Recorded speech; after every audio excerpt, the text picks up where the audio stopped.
everyone. Thank you for joining us for our first family orientation for our incoming spring 2021 students.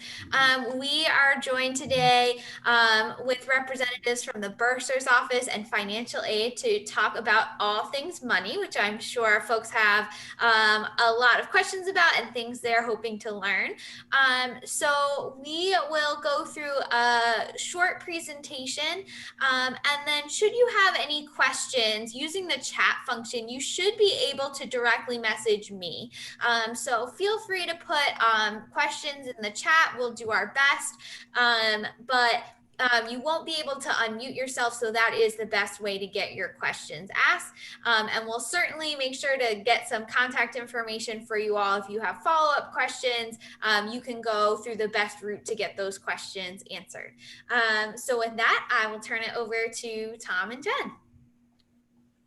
Good afternoon. My name is Tom Ruby. I'm the director of the Bursar's office. I'm better known as the chief bill collector here at Towson University. What I would like to share with you is some information about the Bursar's office. And if we can go to the next slide, that would be great. There we go. All right. So here at Towson University, we are trying to be a green campus. We're trying to eliminate paper. Doing so, we have been utilizing an electronic bill system. And your student will receive an electronic bill, but they will be notified through their TU email address as it relates to an e-bill being available. It will direct them to a website, and we have a business partner, which is called TouchNet, who handles our e-bill system. The student will authenticate themselves, and they'll be able to pick up their bill. Now, the bill for the semester will be itemized from the standpoint of tuition. All of the university mandatory fees, that being auxiliary, athletics, technology, the SGA, any ancillary charges such as a meal plan, parking permit, housing for university inventory housing, not capstone housing, but university inventory would be posted onto the e-bill. So it will be very easy to follow. Also, we do expect the bill to be paid on time and in full. That's how the student's class schedule is confirmed every semester. Now, you'll see here that there are registration periods and due date periods. The registration period of January 11th through the 14th, the due date for that e-bill will be February 2nd. The registration period of January 15th through the 25th, the e-bill will be due on February 9th. If we can go, there we go. Now, let's talk a little bit about methods of payment. Now, we do accept cash. I like cash. I think a lot of people like cash. However, please do not send any cash through the mail. If you would come to the Bursar's Payment Center, we're located in the Enrollment Services building. We'll be happy to take your cash. We'll give you a receipt for it. If you're paying by check or money order, we asked you to make that check or money order payable to Towson University. Also, in the memo section of the check or the money order, please note the student's name and their TUID number. That's very important. That helps us to make sure that we're posting that check or money order payment correctly. Now, here at Towson, as I mentioned, we have a business partner, TouchNet. They handle our payment gateway. And the university does accept ACH or e-check payments. Now, we are finding that a number of our students and their parents are taking advantage of paying electronically with a ACH payment or an e-check. There is no fee associated with either one of those types of payments. However, when you go to the TouchNet payment website, you will provide the bank routing number and the account number that you would like to use, as well as the dollar amount that you would like to pay. It is an automatic process, and that payment would be posted directly onto the student's account. We do accept wire transfers. And let me give you an example of a wire transfer. Maybe a bank or a lending institution is happy to provide payment for your student's bill. However, they want to electronically transfer that money in your behalf. That's called a wire transfer. We do accept wire transfers. However, there is some information that you would need to provide your bank or your lending institution, your credit union, so that that wire transfer is successful. You would come to the Bursar's website, and there is a link which would provide that information that you can share with your bank, lending institution, or credit union for that wire transfer. Third-party payments. We do accept third-party payments, and let me give you some examples of that. Maybe your employer is covering some or all of the cost of your student's education, and that would be a third-party payment coming from your employer. Maybe you or your student has VA benefits. That's a third-party payment. Maybe you are a member of Maryland Prepaid 529 or another state's prepaid college trust. That would be a third-party payment. What we'd ask you to do is contact the bursar's office and let us know about that third-party payment. In some cases, we may need to help you process that third-party payment so it's successful. Now, let me talk a little bit about Maryland Prepaid College Trust. If you were a member of Maryland Prepaid College Trust, we asked you to make a copy of the e-bill once your student receives it, send that on to Maryland Prepaid along with your authorization form. Now, we asked you to have the funds from the 529 transferred directly to the university. If you have it transferred to yourself, you're going to end up writing another check or facilitating another payment to your student's account. And that could take some extra time and could cause a delay. So we also asked you to have the payment made directly to the university in your behalf by the 529 College Trust. Now, credit card. Here at Towson University, the bursar's office does not accept credit card for semester bills. We just don't take credit cards. However, our business partner, TouchNet, does accept all 4 types of credit card payments: MasterCard, Visa, Discover, and American Express. However, they do assess a convenience fee of 2.85% of the amount that you would be charging on the credit card. If we could go to the next slide. Now, here at Towson, we do have an installment plan. My daughter was an undergrad here at Towson, and I actually facilitated her cost of education utilizing the Tiger installment plan. It works out really well. Now, normally for a regular semester, you can schedule as many as 4 payments for this semester bill. However, during this time, as it relates to our calendar, we only have 2 payments available for a deferred payment. Now, if you'd like to look into that, you could go to the Bursar's website. There's a link for the Tiger installment plan. It is self-enrollment. It's very easy to do. There's a very small enrollment fee. Now, if you do enroll, you would be identifying how the monthly payment would be drawn, either by credit card or an ACH e-check payment. And those payments would be drawn on the 10th of each month. So I invite you to take a look at the Tiger installment plan on the Bursar's website. It may help you out. Or for the next semester, for the fall semester, you may want to look into it for the 4 monthly payment program, and it works out very well. We can go to the next slide. Now, FERPA. FERPA is a federal regulation that the Bursar's office and the Office of Financial Aid must follow. It's the Family Educational Rights and Privacy Act. We can only discuss with the student information regarding their financial account or their financial aid account. Now, if you, the parent, contacts the Bursar's office or the Office of Financial Aid, we will not be able to disclose any information to you until your student completes the release of information form. And it's a very easy document for them to do. They would go to TU Online Services and they would complete the release of information form so that we can talk to you, the parent, or anybody else that the student identifies about their financial account or their financial aid account. But the release of information form does need to be completed. And then we are also able to verify who we're talking to over the telephone. Without that release of information, we cannot talk to anyone except the student. So we really strongly invite you to have your student go ahead and complete the release of information form so that we can talk to you about everything, including their financial account and their financial aid account. If we can go to the next slide. So I'm going to turn the program over to one of my colleagues from the Office of Financial Aid, and she'll be introducing herself. And here we go.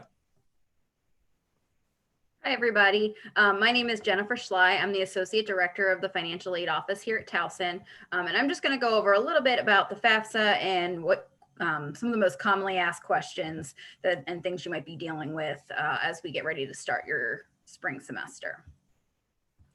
So first, I want to at least mention the FAFSA. Hopefully most of you have already completed it. If you haven't, you should still go ahead and do it. It's online at fafsa.gov. You want to make sure Towson's school code is on your FAFSA.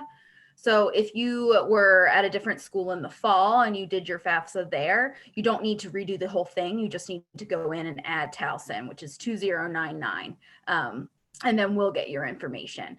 And we'll need your FAFSA in order to determine your eligibility for any federal or state aid, including your Pell Grant and your student loans, or if you're trying to take a parent loan, we would also need your FAFSA for that as well. Some students are selected for verification, and that really is just a quality control measure from the Department of Education, and it just requires us to confirm everything that you completed, that you entered onto your FAFSA. So if you log on or your student logs on to your Towson Online Services account and looks at their to-do list, you'll see the missing documents listed there. And we really need you to submit them as soon as possible. So these could include the verification worksheet. If you've used the IRS data retrieval tool, that's the quickest thing. Otherwise, you can submit copies of your tax return. And then most importantly, make sure that your student is checking their Towson email address. If we have questions while we're reviewing, or if there's anything else that we need, if we're trying to send them reminders, that's how we're going to contact them. This is important because the aid is not finalized and it can't actually disperse to that bill until the verification is complete. So if you are seeing your bill and you're not seeing any aid on it, that might be a reason why. So make sure you get those documents to us. We understand that many of you may have already gone through this at a previous school in the fall, but we have to complete it ourselves, even if another school did it. So you'll need to submit those documents to us as well. Once we've offered you a financial aid package and you see what sort of free money you may or may not be eligible for, then it's time to look and see if and how much you want to borrow in student loans. So if you decide that student loans are a good option for you, and many students take advantage of those, the first thing you want to do is go onto your Towson Online Services account and accept them, or if you don't want them, you can decline them, and you can do anything in between. So if you don't want the entire award amount, you can just accept a portion of it, or you can accept the entire thing. It's completely up to you. Once you've done that, you would go to the federal website, which is studentloans.gov, and complete a master promissory note or an MPN, which is your agreement to repay the loan, and entrance counseling, which is a tutorial that explains the terms of your loan to you. So you have to do those three things in order for your loans to disperse to your account. They're all pretty quick, shouldn't take you more than half hour to do all of that, and they all process pretty quickly. So within a couple of days of doing all of that, as long as everything else is complete, those loans should show up on your bill. Now, especially, this is very specific to our spring transfer population. If you didn't borrow any loans in the fall semester, either you didn't attend any institution in the fall, or maybe you attended a community college and you didn't need the funds there. For whatever reason, if you didn't borrow anything in the fall, you might be able to borrow that fall portion in the spring. The best way to do that is to send us an email at finaid@towson.edu and tell us that you didn't borrow in the fall and you'd like us to evaluate your eligibility for the spring. And then we can take a look at that, and you might have some additional aid for this first semester. Another item that's very specific to transfer students is the amount of loans that you might have been offered. So the student loan amount is based on your grade level, whether you're freshman, sophomore, junior, and that is very specifically tied to your credit level. So if you have 30 units, you're considered a sophomore, 60 units, you're considered a junior. So many students are actually offered their financial aid packages before any of the transfer credits have been evaluated, and therefore you were packaged as a freshman and have the lowest number of loans, lowest amount of loans. And then you go through your transfer credit evaluation and you may already have 30 or 60 credits and have more loan eligibility. So this is a very common thing that transfer students deal with. It's just sort of a timing issue. There's an easy way for you to fix it. If you submit what's called a loan change form, again, on your Towson Online Services, and notify us that your evaluation is complete, and you can tell us to increase your loan amount, and then we can give you that higher amount based on your credits. So I want to talk a little bit about PLUS loans. I mentioned that you need to have your FAFSA on file to get a PLUS loan, which is the loan that would be in your parent's name. I encourage you to apply now. We're getting a lot of applications for spring, and they have to be manually processed by our office.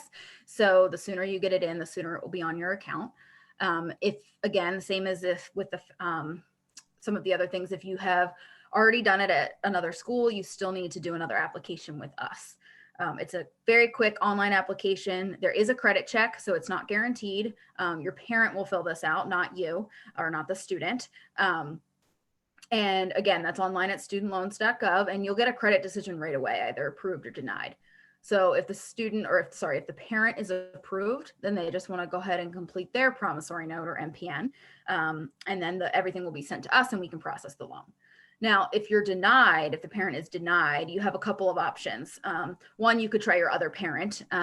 Two, you can appeal the decision, or you could get an endorser, which is basically a co-signer. And then if neither of those are an option, you as a student are actually eligible for additional unsubsidized loans. So you can fill out another online form on your online services account and request some additional unsubsidized loans as a result of a PLUS denial.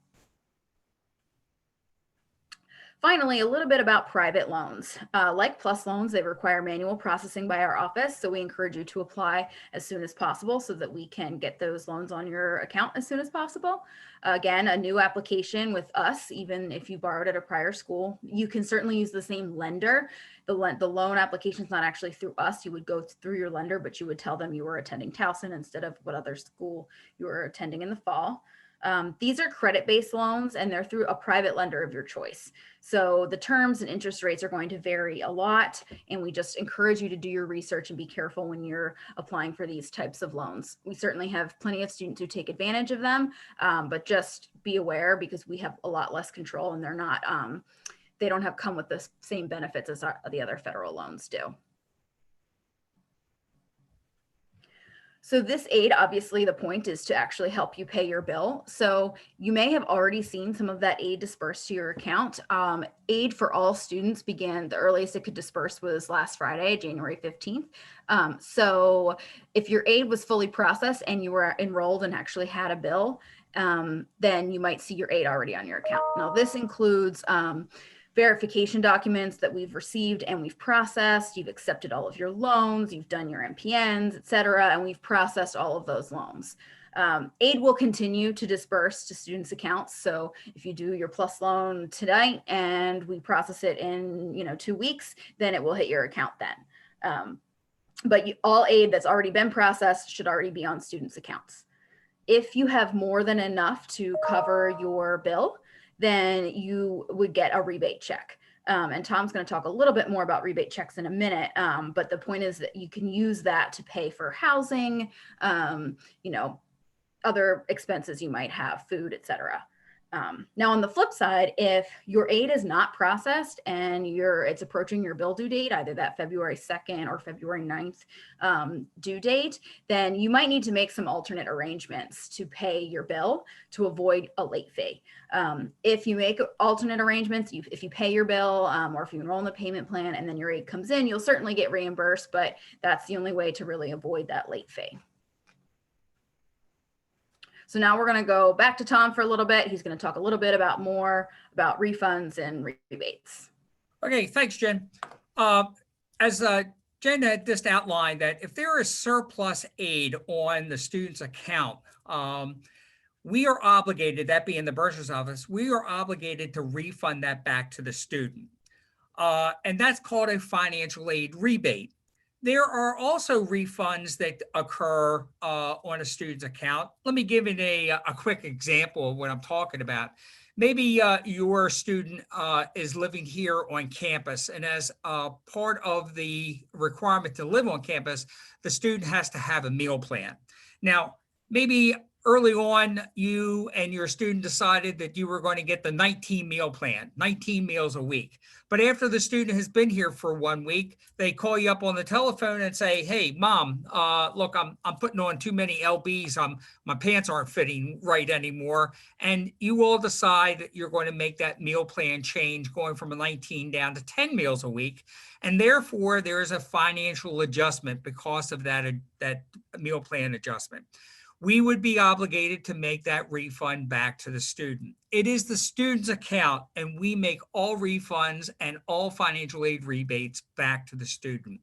Now, we used another business partner to help us do that, and that's Bank Mobile. Bank Mobile handles all the refunds and all the financial aids rebates that we authorize in our behalf and for the student. Now, what we need your student to do is come to the Bursar's website and look for the link for the Disbursement Online Center. At that location, the student is going to identify how they would like to receive their financial aid rebate or any refunds.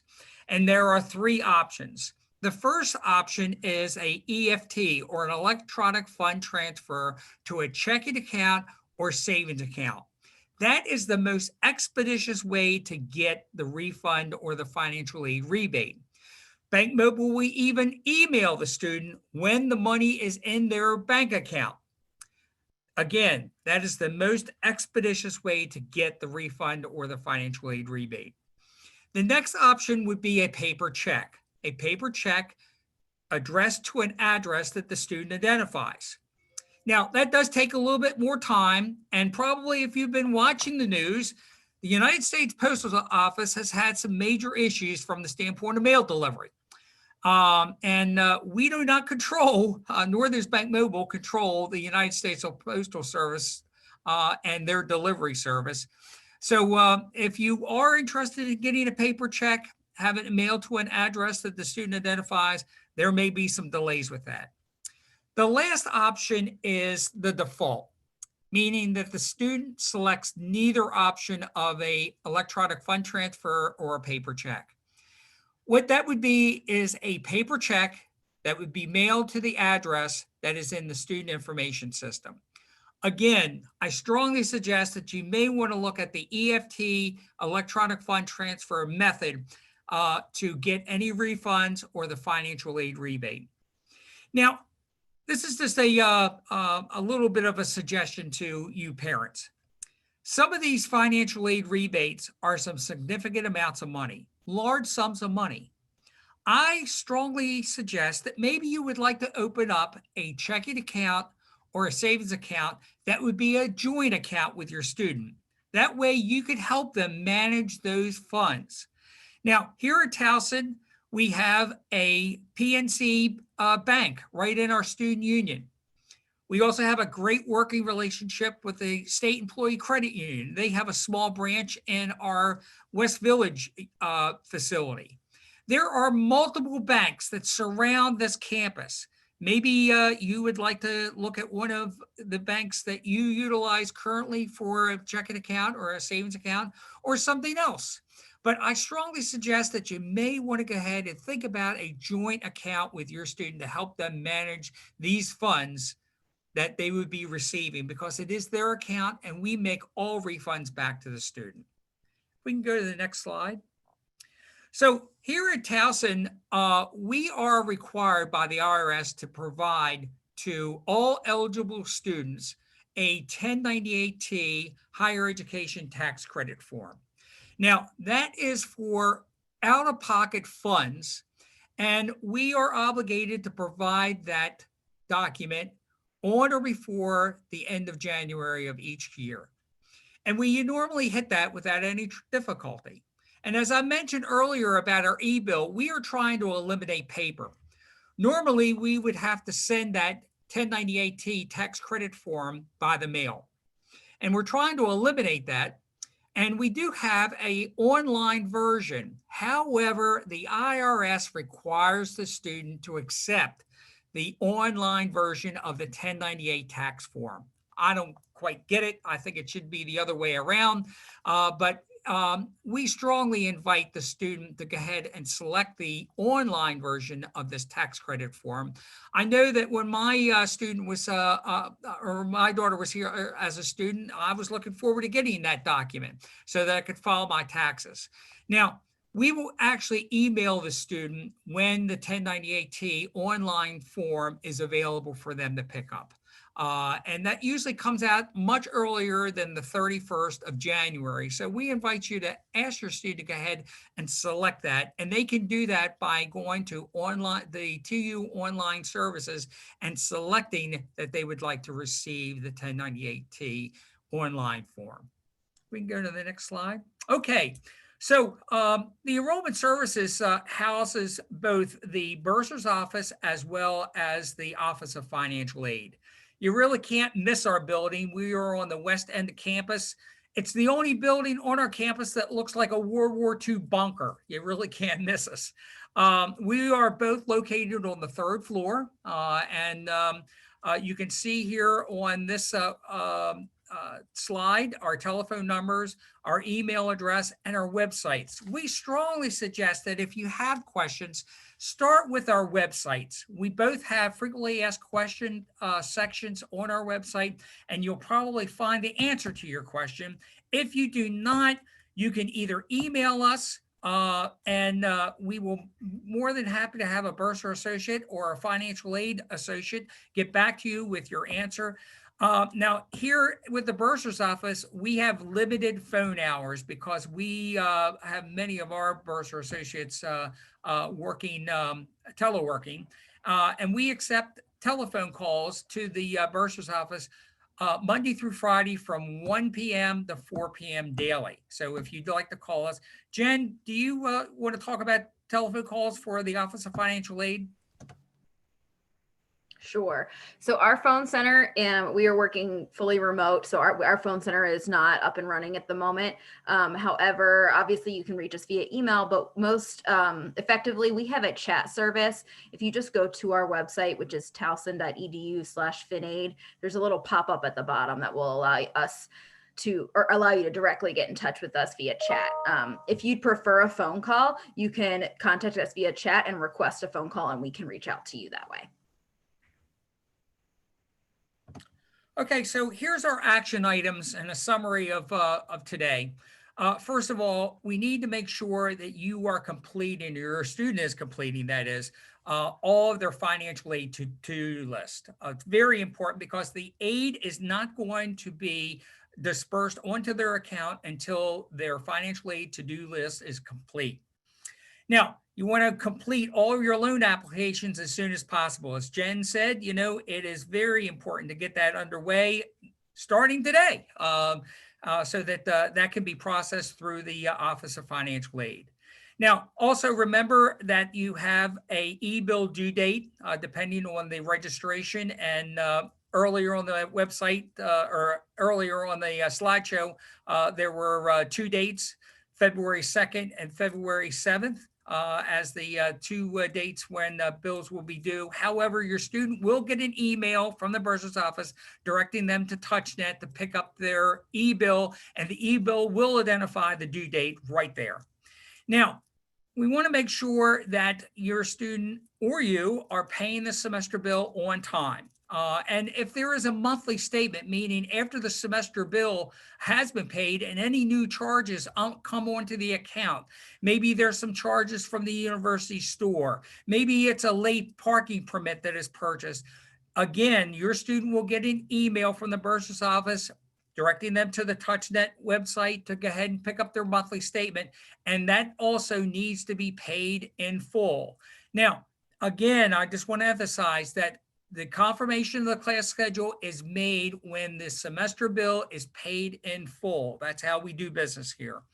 Also, have your student complete the release of information so that the bursar's office and the Office of Financial Aid can talk to you if you call us by phone or even if you come in person.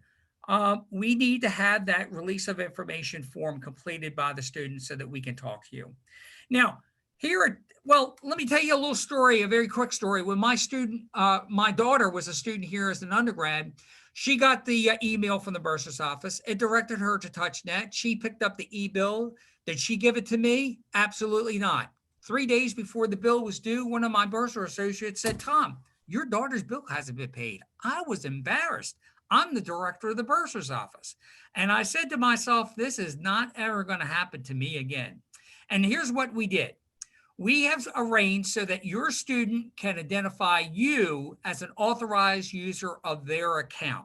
However, your student has to authorize you. You can't do it yourself. And there is instructions on the bursar's website under frequently asked questions how your student can do that. Now, in addition to the student getting the email for each e-bill, you'll get the email also, and you'll be able to authenticate yourself so that you can pick it up. You have full access of the account so that you can see the itemized account of the student. So we strongly suggest that you would want your student to go ahead and authorize you as an authorized user of their e-bill. Now, again, have your student sign up through the Disbursement Online Center so that they receive their rebate, financial aid rebate, or any refunds to an account. And we strongly suggest having that as an electronic fund transfer to a checking account or a savings account as the most expeditious way to do it. Think about that paper check and having it mailed with the United States Postal Service having some issues. There could be some real delays.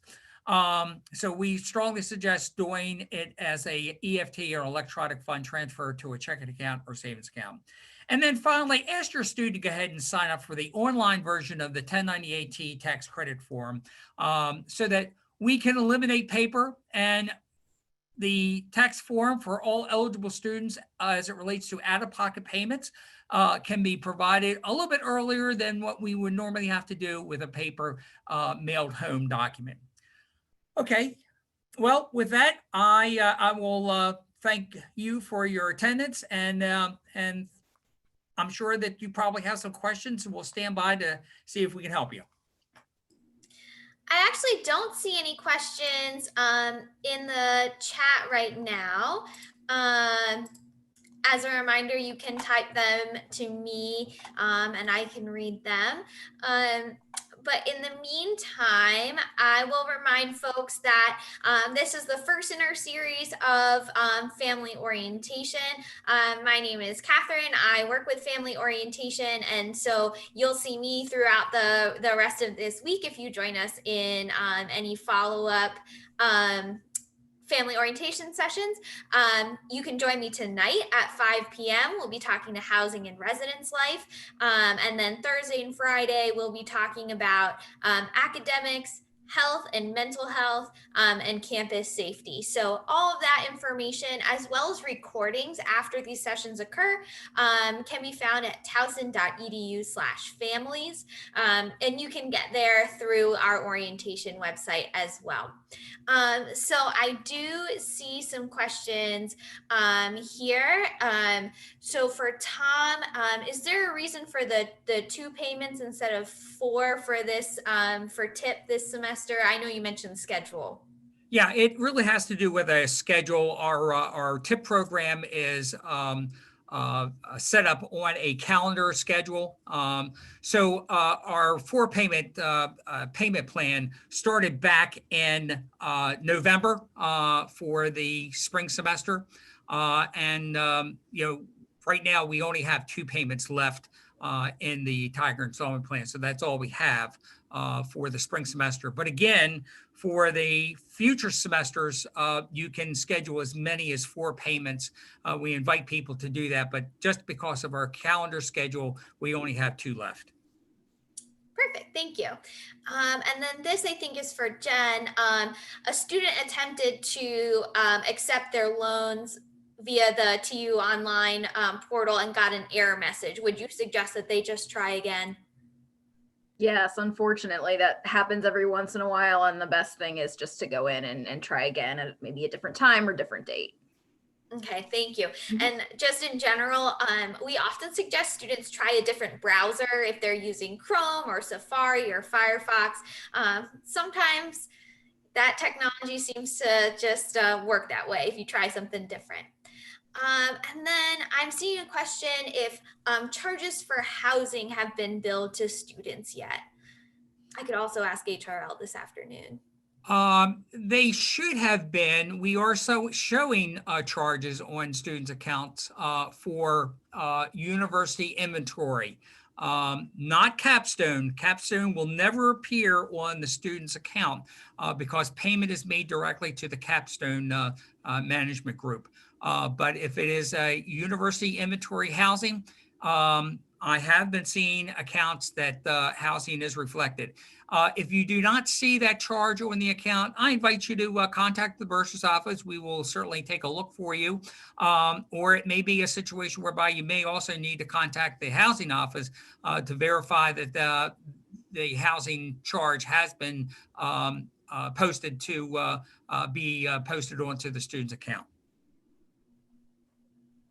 All right. Well, it looks like those are all the questions that were submitted. I'll remind everyone that you can find the Bursar's office at towson.edu/bursar and the financial aid office at towson.edu/finaid. And that's the best way to start if you have additional questions. I just want to thank Tom and Jen for being with us this afternoon.